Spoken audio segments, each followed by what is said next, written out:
I've been at conventions where the panelists outnumbered the audience. It's kind of awkward when that happens. You get 5 people up here and 2 people out there. You guys talk. We'll do the listening. It's always fun when a bunch of people go to a panel and where are the panelists? Mm-hmm. Yeah, that's not supposed to happen. Yeah, that's what you got a programming crew for. All right. But it does still occasionally, once in a while, at some conventions. It can, if there might be miscommunication. Yeah. The panelists are always given a little cheat sheet here that your panels are at this time in this location. It's happened in the past where it gets written wrong on here, and your panelist is out having a cheeseburger or something, and people are lined up saying, "Where is he?" That's one of the reasons I always show up early for my panels, because I like to make sure that this is right. This is effective writing, right? This is Belay.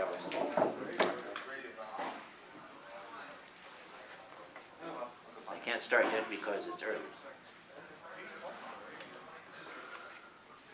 I sit here and listen to that mysterious hum.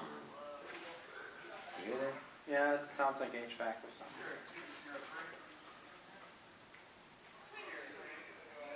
It's the rumbling behind the walls.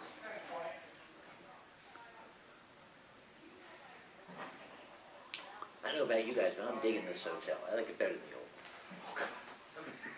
one. Yeah, the old one had its charms. I just never found out what they were. This one, you got this the fountain out there burbling away. You got the big open area. The last one, the fountain too, it was coming through the ceiling. Yeah.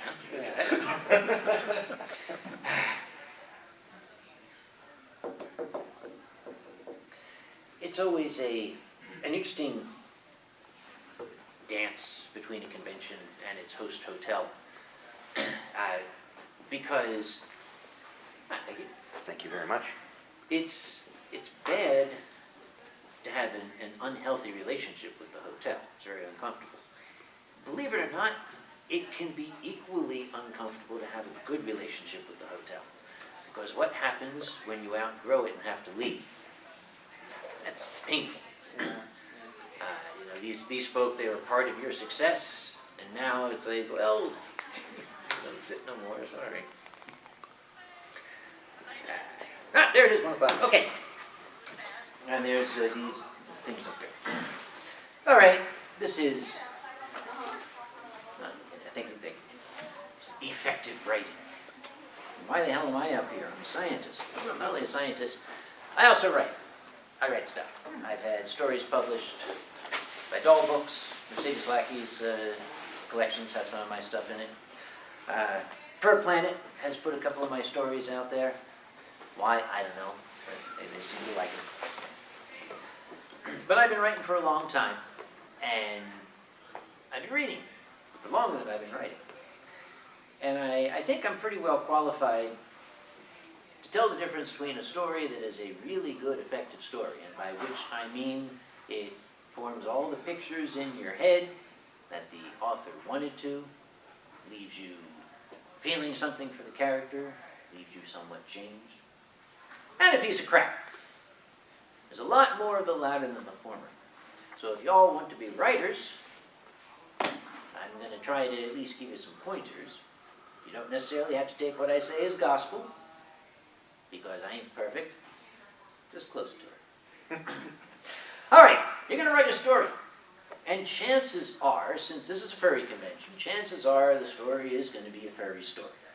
Let's proceed on that assumption, just for sake of this presentation. You're going to write a furry story. And I get furry stories sent to me. People are always sending me stories. Read my story, they say. And I say, okay, if you really want me to. And this story is about Robert. And Robert is a cheetah. And he is an accountant, and he really hates his job because, accounting is boring, and the boss is mean to him, and he's totally miserable. But then he finds one bright spot in his life in the form of Sandra. She's a gazelle, and he just falls totally in love with her, and he thinks his love is unrequited. But then at the climax, he finds out she's had a crush on him all along, and they live happily ever after. The end. Great. Why the hell was Robert a cheetah? What was the point of it? And I ask people, what the hell? Why was he a cheetah? And the answer is universally, I like cheetahs. Okay, yeah, I happen to like potato chips. I have not written a story about anthropomorphic potato chips who are accountants falling in love with anthropomorphic Cheetos. There's got to be a reason for it. There has to be a rationale. You want to write a furry story? Use it. You guys are some of the most imaginative creators, the most fantastic dreamers this world has ever known. Use that native talent of yours. Use that native talent of yours. I move around a lot, sorry. Hi, YouTube. Good to see you.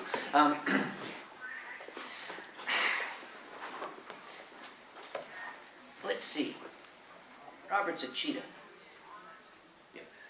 What can we use? Okay, what do we know about cheetahs? Well, they're fast. They like to run. Maybe that's part of the point of the story. He's on staff. He's allowed. Maybe that's part of the point of the story. That is a story element, a plot point. He's in a position where he can't run anymore. You have a lupine character.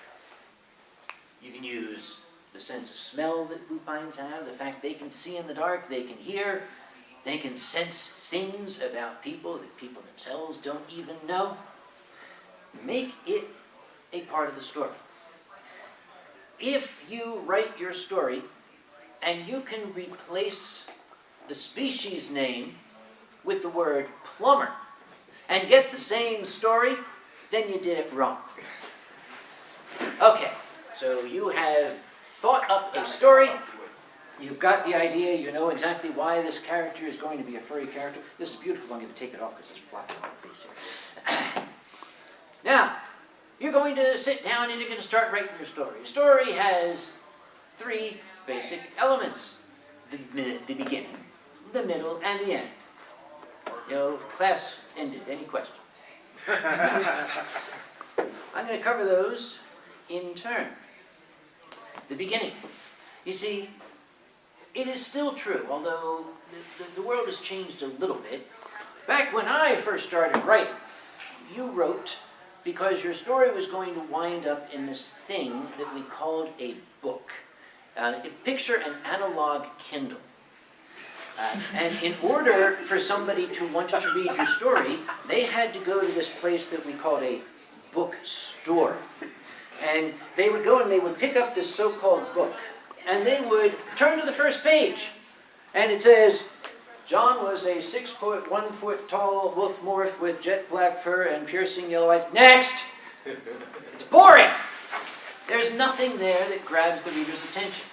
That's your opportunity, that's your hook. That first line, that first paragraph, the opening of the story, has got to get the reader's attention. Yes? Like, he did it again. Let's save the questions to the end. Because I lose my place early, I'm old. Sorry. That's all right, that's right. That's why I got notes for this one here. That first line is what is going to determine if the reader is going to keep on reading.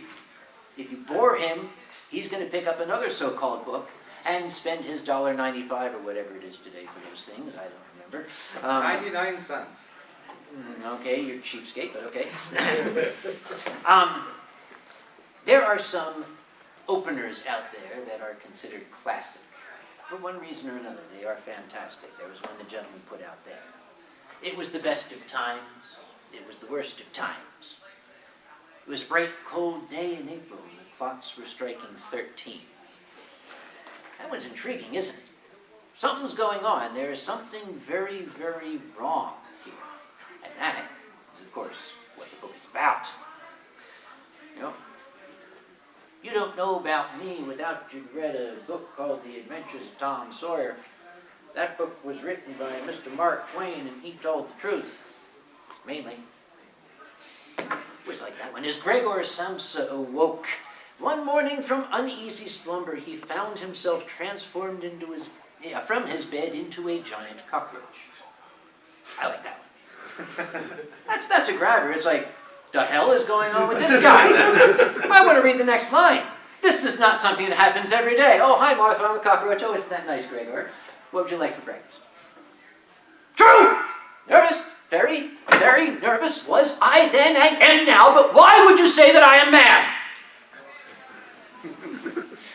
I love poetry. Call me Ishmael. One of the simplest openers out there. And scholars have been talking for more than 100 years about what is it about those three words that captivate the imagination. It's brilliant. Call me Ishmael. Well, it's immediately forming this connection between the reader and the character, and you just want to know. He's introduced himself. What's happening with him? He's extended a hand. It is an incredible story which has a credible middle. Now we're coming to the middle. We've got the open. We know how we're going to start the story. Now, the middle, that's the biggest part of the story. You have to build up on a curve. You're going to keep your reader's attention. You've got to keep things going. The story follows that curve. It's the bam, that gets your attention, then it rises, things happen to what we call the climax, and then what the French call the denouement. In English, we call that the denouement. Because we haven't got a word for it, and the French got a cool word, so we took it. In the middle of the story, that's when you're going to play out everything for your reader. This is what happens. And you have to be very, very careful as you're following that curve upward that you don't stray from that curve.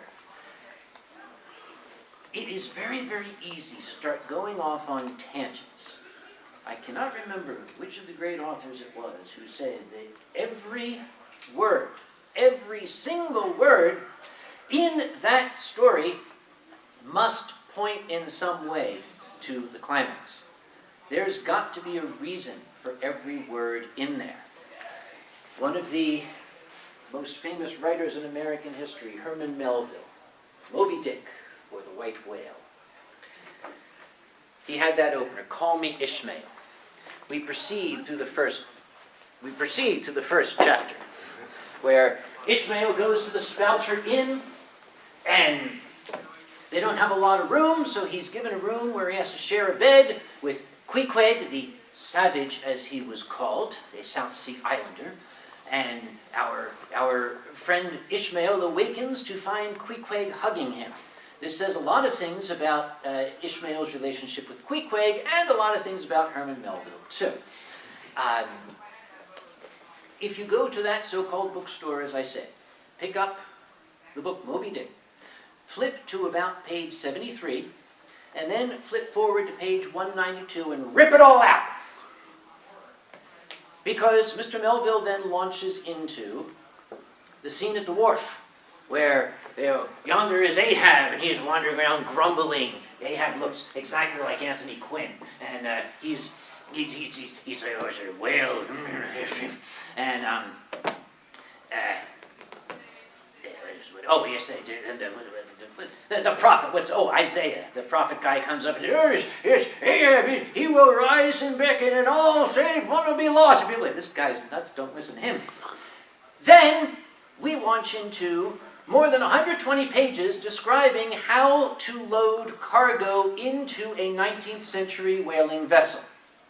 It goes on and on and on and on in infinite detail, telling you exactly where the stores have to be kept, how high off the ground they should be, where the boxes should go, and how tear it out.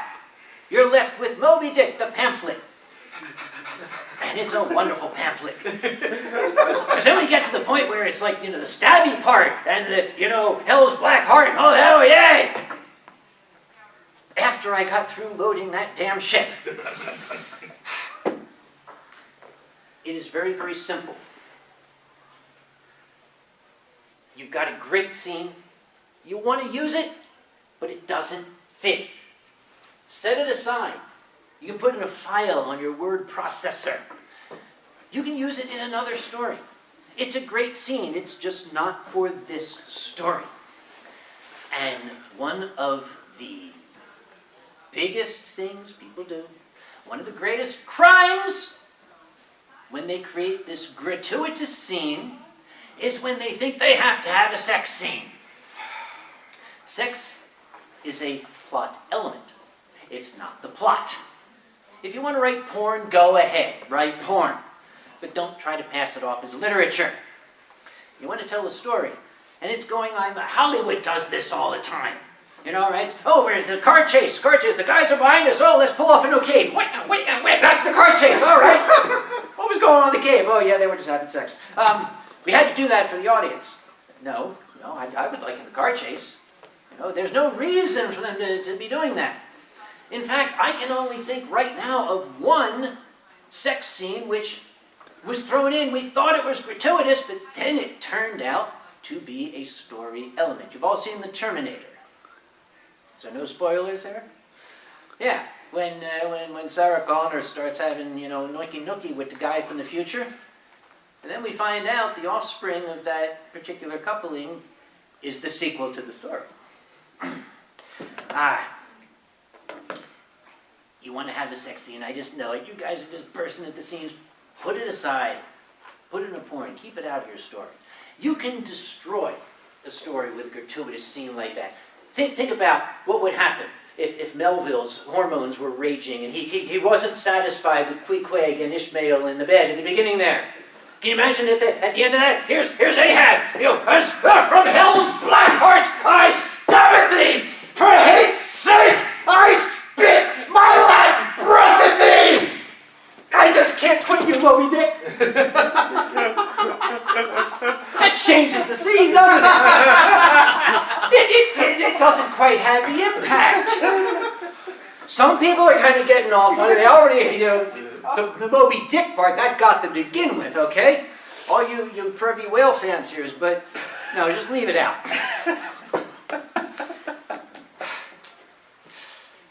Let's look now at the characters. John was a 6.1 foot tall wolf morph with piercing yellow eyes and, oh, for God's sake, don't do that! That's called exposition.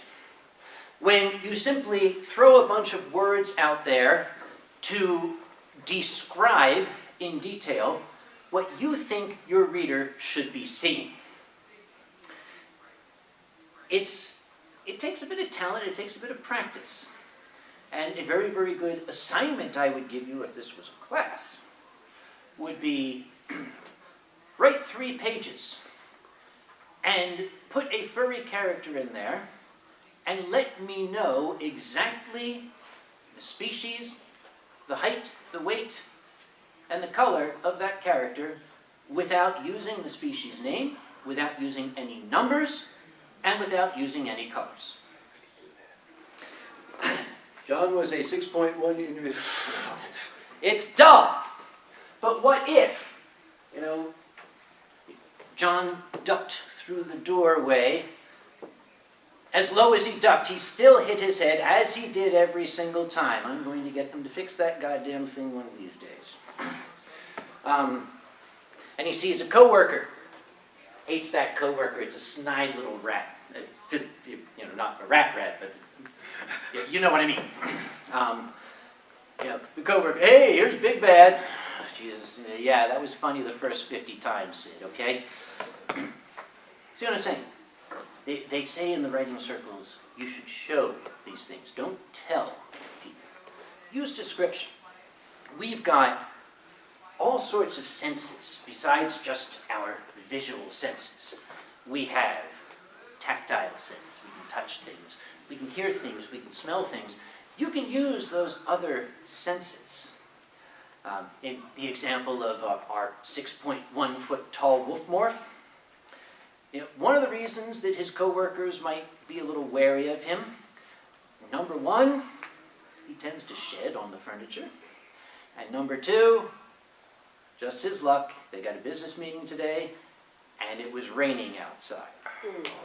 And his coworkers don't like to be around him when he comes in from the rain. You can smell it, can't you? I didn't have to tell you what was going on. I didn't have to come in and say, John was emitting dimethyl sulfide at a rate of 1.3 ppm. It's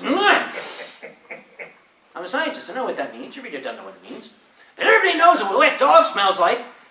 Everybody knows it's not necessarily a pleasant aroma. You can have all sorts of fun. And that's the joy of writing. That's the joy of creating. Use those points. Make it a game. You know, can the reader deduce what's going on without my telling him?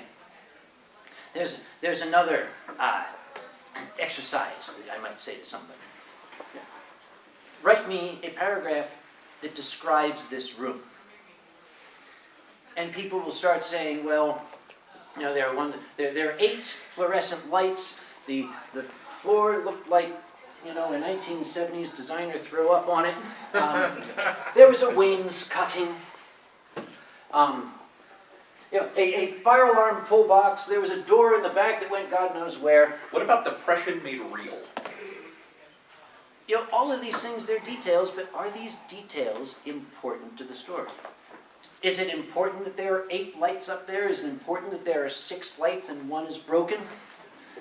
You know, if that's a story element, that's great. Otherwise, describe the room. It was big enough. It's big enough. It doesn't need to be any bigger than it is. It doesn't need to be any smaller. And that's the point of my story. Words also, in the English language, have what I call color. I don't think anybody else has described them this way. An artist has his palette of colors that he can mix and that he can make an infinite array of color. Just making a tiny, tiny change, adding a little bit of Prussian blue or alizarin crimson to this is going to, old people know what I'm talking about. And that color will be different. Words have color too. At this point, my advice to you is if you have a thesaurus, throw it away. A thesaurus is a guide. It is not the boss. People tend to use a thesaurus without knowing the meanings of the words in it, without knowing the color of those words. Don't do that just because you don't want to use the word walk too many times in a paragraph. Sometimes you don't even need to use the word walk. The action of going from point A to point B, the action of going from point A to point B can be changed just by changing one word, the verb of the sentence. And you can change the entire page, you can change the entire chapter. The scene will take on a different meaning. For example, he walked across the room. Hey, yay. You know, he crept across the room. He stumbled across the room. He skulked across the room. He sprinted across the room. He shuffled across the room. He loped across the room. He perambulated across the room. That's the guy with the thesaurus. You know about that. Every single change has made a completely different scene. And by saying he skulked across the room, I don't have to tell you much more about that character. You already know what's on his mind. There's guilt there. There's something that he's not comfortable with. Why else would you skulk? He stumbled across the room. I'm writing about alkali. And when he reached the door, he smacked his head on the lintel and said, God damn it! I gotta have that fixed someday! Where's my drink? I'm a big Jew, did I tell you that? That's an in-joke, sorry. You ever want to get alkali to spit whiskey out of his nose? Wait till he takes a sip and then start singing Hava Nagila. Oh, sorry, I got a little off there. Okay, we're telling our story. We are showing what's going on. We are using the color of words in the English language. We are using the senses, not describing, but mentioning the particular aroma of the room. Our lupine character coming in from the wet and his co-workers cringing because they know he's going to be sitting next to him. I didn't have to tell you, he stinks! You got the idea from that sentence, didn't you? And Lord help us if he forgets himself and shakes. I didn't even have to tell you he's canine at that point. So, all of these little tricks can be combined to make the story effective. If you bore your reader, you've lost your reader. You want to keep the reader going by putting pictures into the reader's head. We are a very visual creature, human beings are. When words come from my face into your ear holes, pictures form in your mind somewhere. I simply have to say the word tomato. Somewhere in that gray goop, a picture of a tomato is forming. One of the mistakes early beginning writers make is they try to put the exact same picture that's in their minds into the reader's mind. Don't do that. Your reader's picture is just as effective as yours and will mean more to them. If it's important that one of the lights is broken, that's great. You don't have to say that it was I don't know, shaped like half an eyeball and it had a divot taken out of it that was 3.5 inches across. They looked up and said, the light was broken, cheap shit hotel. Sorry, that was the last hotel. It's just examples here. The reader will form in his head a picture of perhaps a rundown hotel room with a busted light. That's all you need. You have done your job. You have put that picture in the reader's mind. Now, put the next picture into the reader's mind. So I think a movie. It will play out across the screen with that reader's gray matter. Something that your teacher always told you, and you always thought it was bullshit. Turns out it's true. Every story must have conflict. It doesn't have to be World War III. There has to be a challenge to the protagonist, the actor of the story. Something has to get in that person's way, and that challenge has to be overcome. That is what makes it interesting to us. You cannot name a classic story out there where there was not some form of conflict that was overcome at the point of the climax and left the main character changed somehow. If your character is exactly the same on page 325 as he was on page 2, then you've done it wrong. That is called a wooden character. You start out with a character who is, an evil Sith Lord, Darth Vader. At the end of the first movie, yeah, great movie, fun, but he is still an evil Sith Lord. Nothing changed in that character. Luke Skywalker, on the other hand, went from a whiny, sissy little bitch to a whiny, sissy little Jedi Master. There was change there. Obi-Wan Kenobi, he went from being a person to being dead. You see what I'm saying? Your character cannot be the cardboard cutout character. You see that all the time in movie reviews, wooden characters, cardboard characters, because you've got the nasty boss, the evil boss, who's giving you a hard time at the beginning of the movie, and at the end of the movie, he's still the nasty evil boss. He hasn't gotten his comeuppance. He hasn't redeemed himself in any way. But one of my favorite plot devices is when you've got a character that everybody hates, and then it turns out somewhere at the end that guy was actually making shit happen that needed to happen. I like doing that. I like doing that. Like that wonderful example that I was going to say and completely forgot about. But anyway, moving right along. Okay, so we started our story. We built up to that climax. Now, we've got all the pictures in there. The movie has reached the chase scene and the explosion has happened. Now we have to end the story. Please don't do what some artsy Hollywood directors do when the explosion happens, roll the credits. No, that's very unsatisfying. You have to give the reader something to bring them down from that climax. Again, the French call it the denouement. It's a wonderful word. Why change it?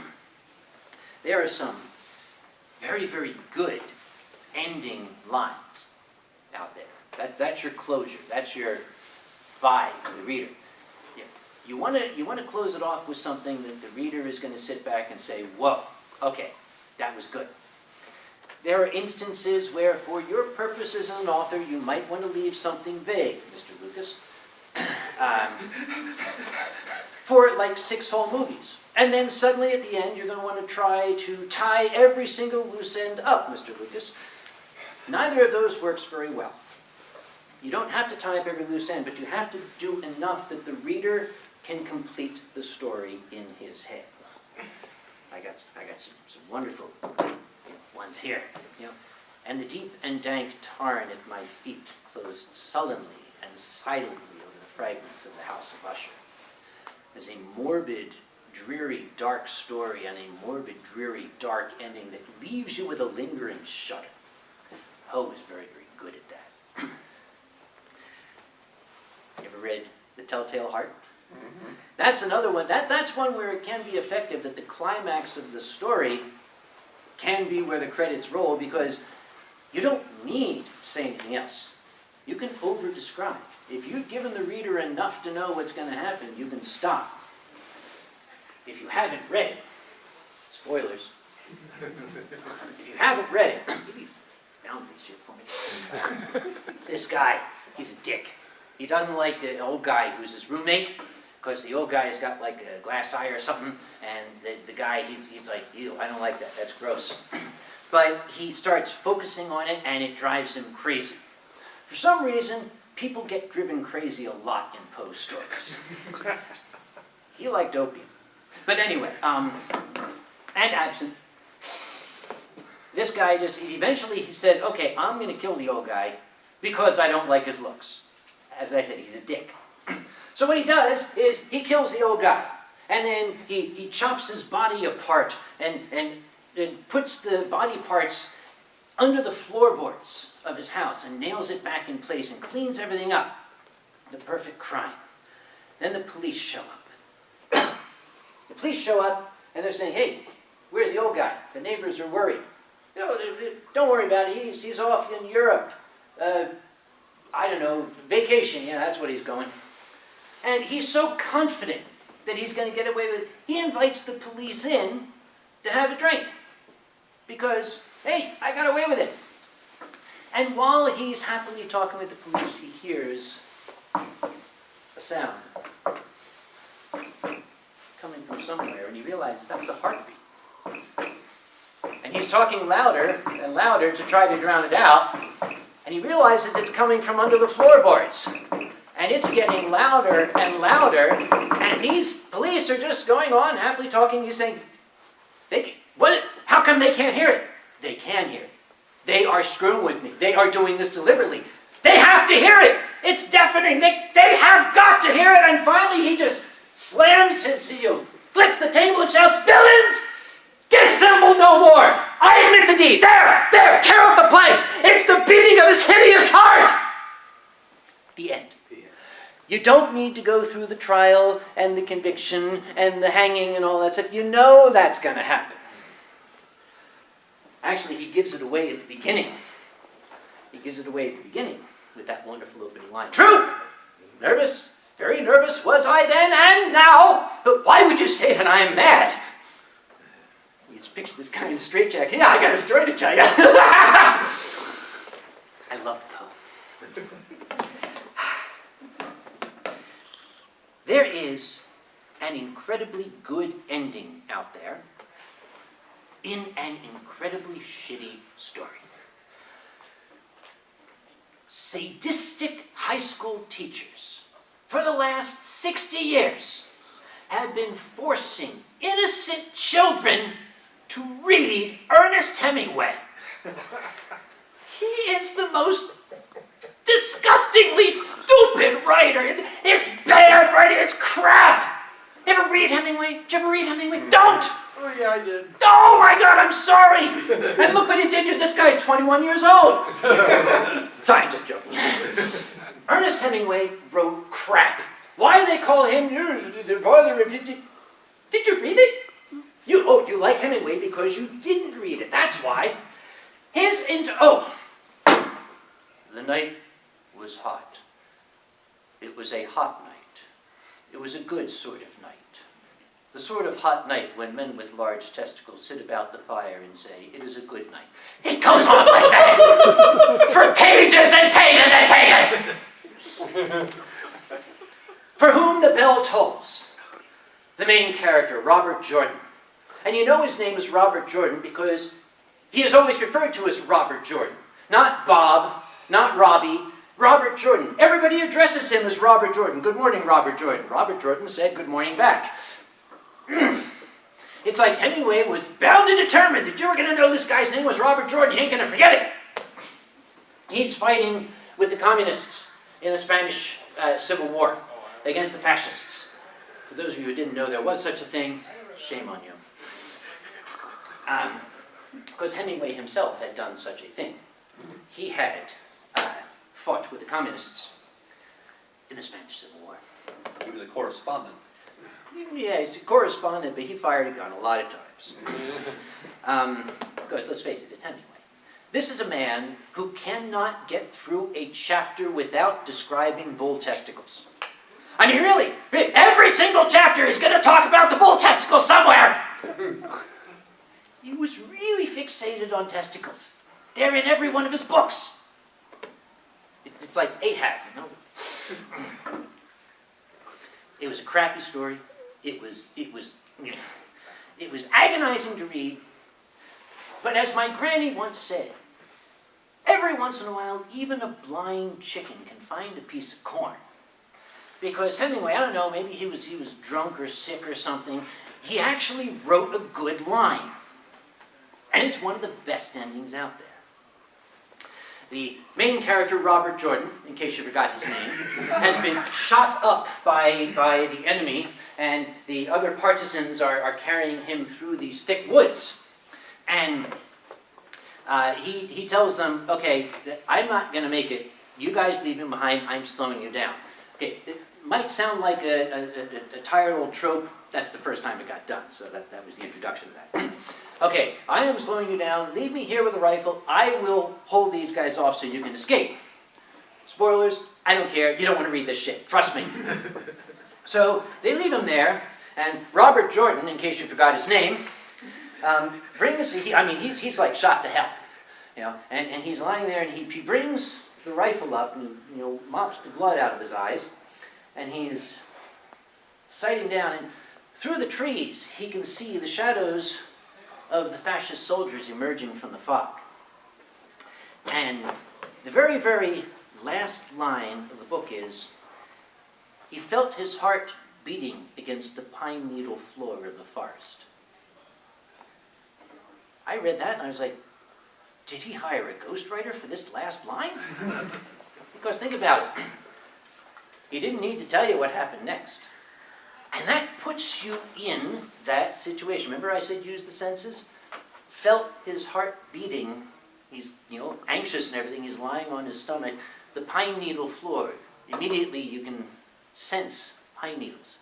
You are in the moment there. That single line puts you into the action. Didn't need to describe the fog or the smoke or the terror or anything. It's all there. I don't think Hemingway wrote it. I don't think so. He passed out at his keyboard drunk, and his little 10-year-old girl came in, and she's like, oh, what did Poppy write? He saw the fascist soldiers and said, those are good fascist soldiers. The sort of fascist soldiers that make men think that bull's testicles are very attractive. I don't think so, Poppy. Here's what I'm going to write for you. There, okay.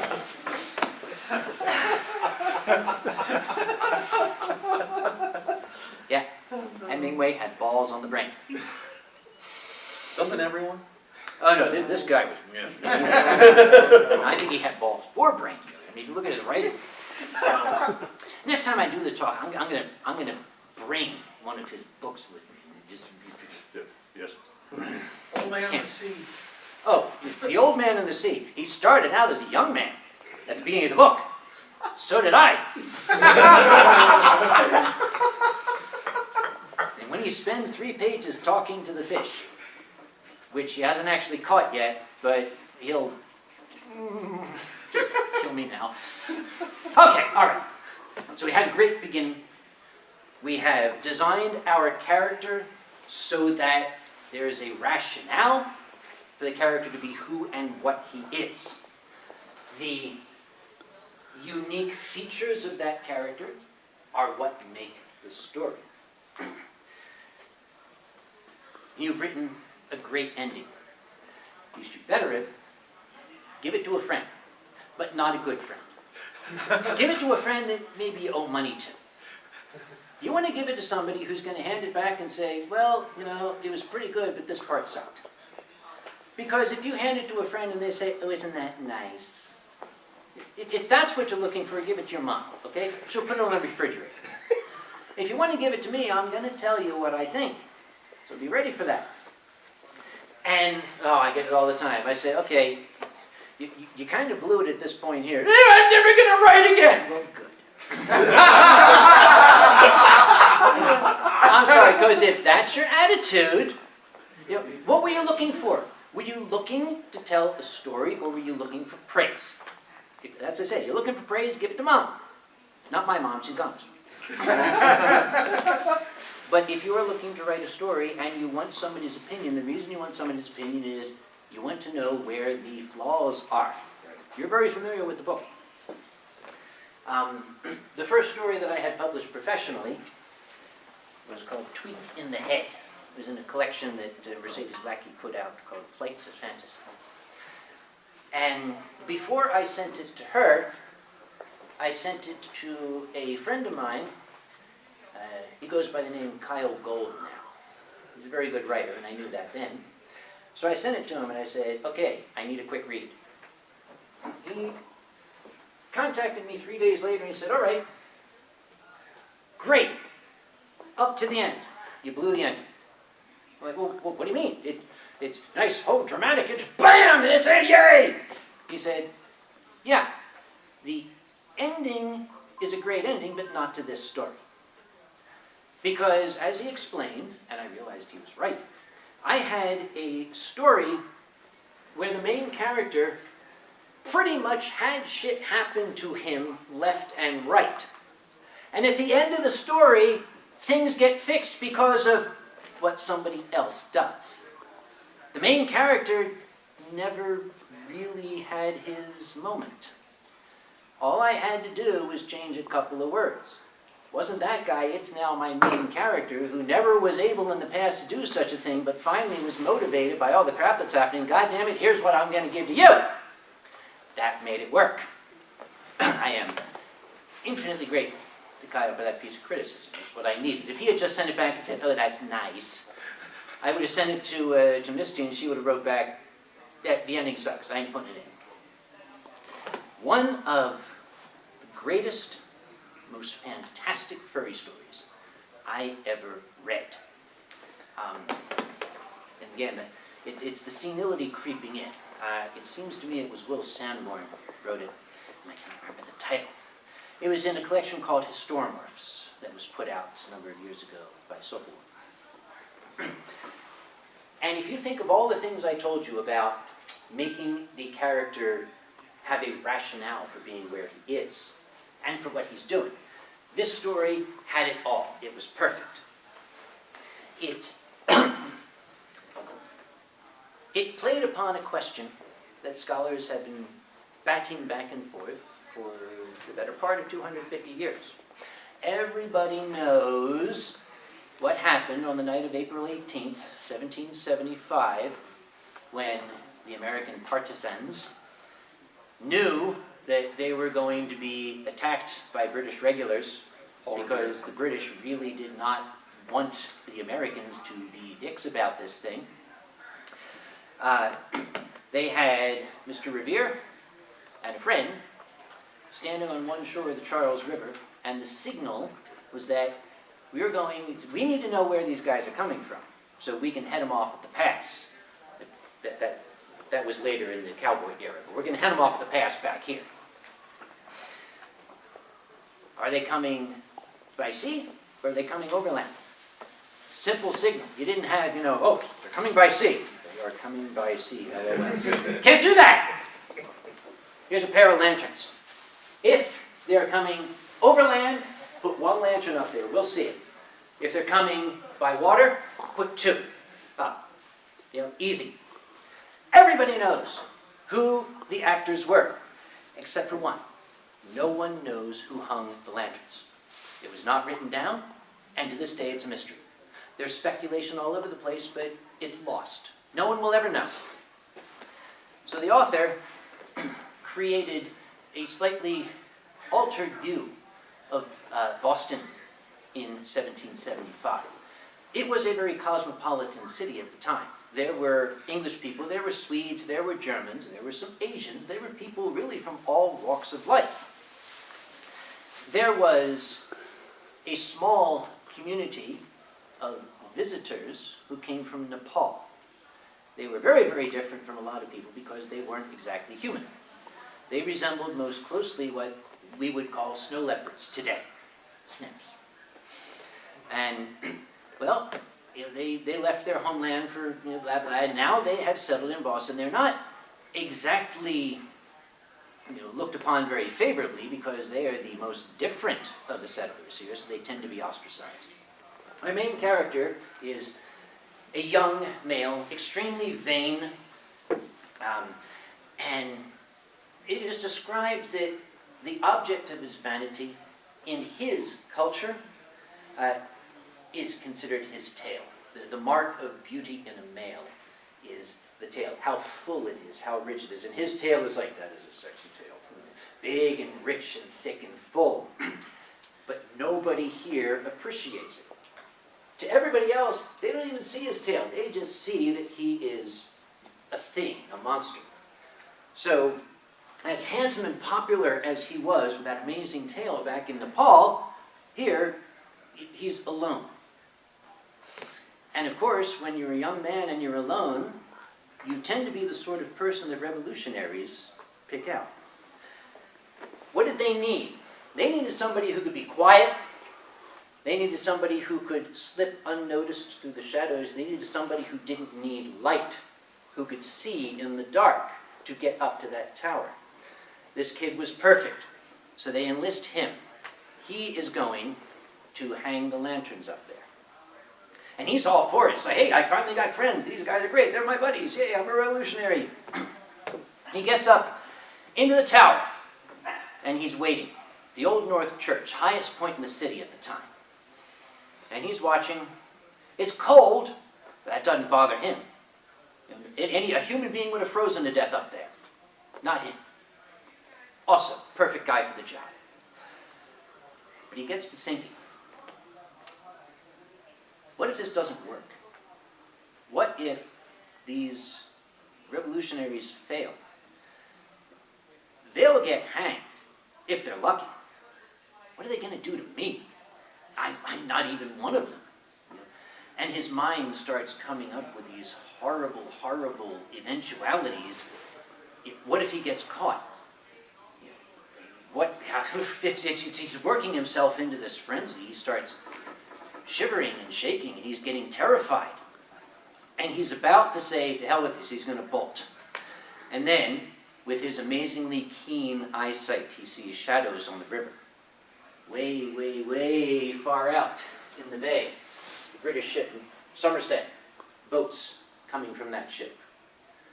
He's like, oh God, what am I going to do? So, well, what if by, he's like, he needs his tinderbox. He's got to light it. He gets his tinderbox out and his little cotton wool. He's going to light that and he drops the cotton wool. And it falls all the way down along with the box that all this stuff was kept in. It makes a clatter. And he freezes. He's like, did anybody hear it? And he collects himself. He's like, okay. I'm in this now. I can't get out of it. We got to go for it. He's looking around. He tries to light, some dry wood. It doesn't work. He doesn't have anything he can light. He doesn't have anything he can light. He has no choice. He lights his tail. That's the tinder that he uses. And in agony, he lights both lamps and puts them up and sits there rocking back and forth, holding his mangled, burned tail. you know how the rest of that story went. A couple of weeks later, he is sitting with his revolutionary friends. They've had their first, wouldn't call it a victory. You know, we weren't so good at the beginning, but at least they gave the British a run for their money before they died. And one of them says, you know, it's just really a shame about your tail. And the kid says, that's okay, the fur will grow back. No, wrong! It's okay, the fur will grow back. I wrote the guy a very, very angry letter.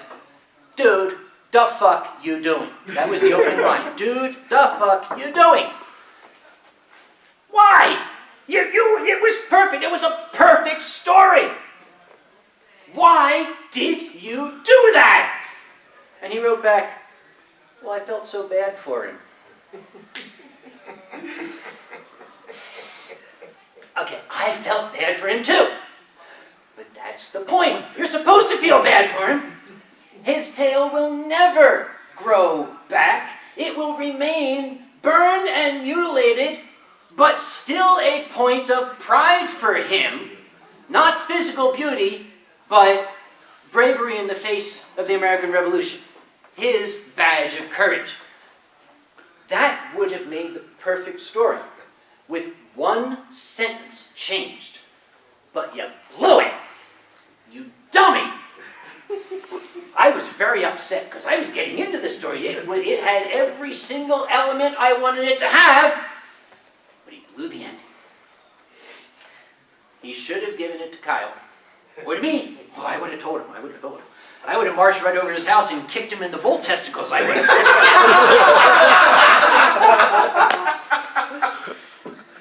Any questions? Now's the time for questions. No questions? I put them all to see yes.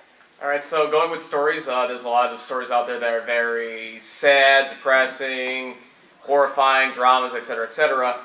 In stories like that, when is it a good time to use a form of humor versus when is it a terrible time to bring it up at all? That's a very good question. And the answer to your question is, there is no formula. I can't tell you that at exactly this point. It's going to depend on the story. Every once in a while, you do need to break the tension.